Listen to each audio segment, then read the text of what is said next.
We need to talk about love bombing.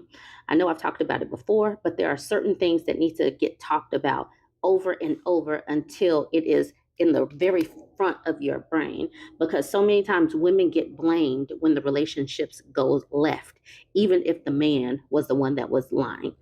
And now this is a disclaimer. I do know that sometimes women can be love bombers or lie, but my page is typically mostly women, so that is where we are. So this is from the New York Post. This was put out early September. Love bombing, the relationship manipulation tactic, is gaining steam. It's been gaining steam. It's been a tactic for a long time, but we just need to talk about it more and more in the public square. So I'm not overly concerned about the reality show that they were using as a jump off to talk about love bombing. So we're just going to jump right into the definitions and examples. They say love bombing consists of manipulation tactics that are often seen early in a relationship, said a relationship expert.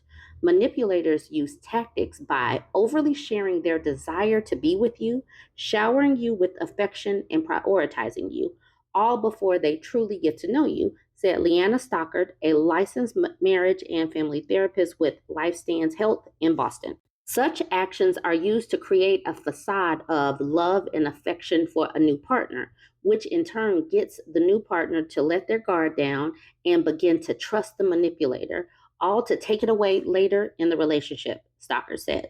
So basically, they know how to get a woman. They know the things to do, but they're not doing it in a genuine way. They're doing it to get their hooks in you, and then they're going to let their mask slip later. But they'll be on their best behavior for like 3 to 6 months. Some can even keep it up for a year.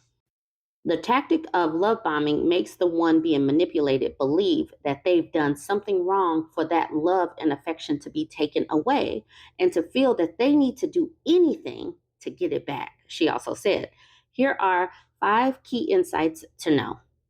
Number one, what are some red flags of love bombing? Endless compliments, tons of affection, and wanting to be together morning, noon, and night very early in a relationship are the red flags of a potential culprit.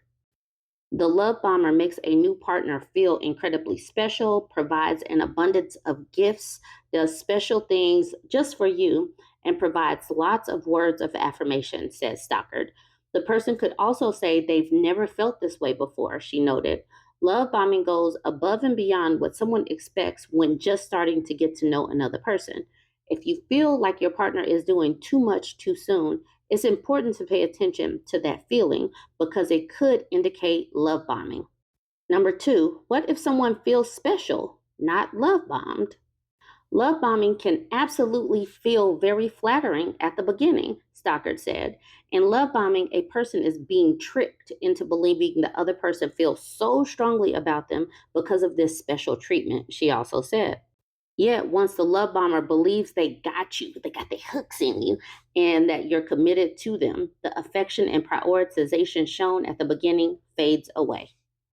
This leaves the love bomb person to wonder what they may have done wrong. In reality, the love bomber will continue this manipulation tactic, giving brief signs of approval as a way to garner more attention and control from a love bombed partner.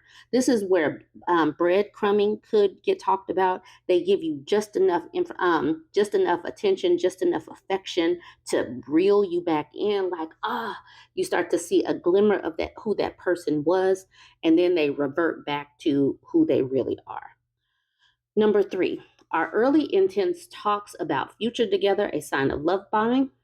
Having deep discussions about the future early on can absolutely be a part of love bombing. Discussions about the future help build the false sense of security that the love bomber wants to create. The person wants you to believe in a future together. Please note and understand this right here is also called future faking. They can talk like, we're going to see the world. I'm going to give you the mountains. I'll give you the springtime. I'll give you a moon. They will tell you all of this. I will do this next year, next month. I can see myself with you forever. And you're like, man, I've been wanting a moon. Number four, how should a person react to a love bomber? The best way to navigate love bombing is to recognize that it's happening. If you're feeling uncomfortable with the amount of attention you're receiving after only a short amount of time of dating, or if a friend communicates to you that the person you're dating is moving too fast, you may be at the beginning stages of love bombing. Additionally, if you're noticing in the relationship that your partner has drastically shifted the amount of affection and attention they provide to you, you can begin to recognize that you have been love bombed, and you can use this knowledge to bring it up to your partner. So just because the love bombing feels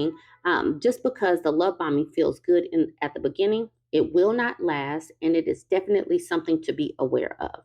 Number five, how does love bombing differ from a loving relationship? Love bombing is vastly different from the behaviors within a loving relationship. A person in a loving relationship will not try to control a partner or take away attention and affection to get what they want. In a loving relationship, there will be healthy communication skills, and your partner will encourage you to grow with them and not just fall in line with what they want. In a loving relationship, both partners feel secure in the relationship. They love each other and they feel comfortable having a life outside of their partnership. This part right here, how a person will use attention and affection as a way to control people, is very, very challenging because that love and attention in the beginning was exciting. It was that those butterflies. You seek to get that again, and when they pull that away, it's a bummer.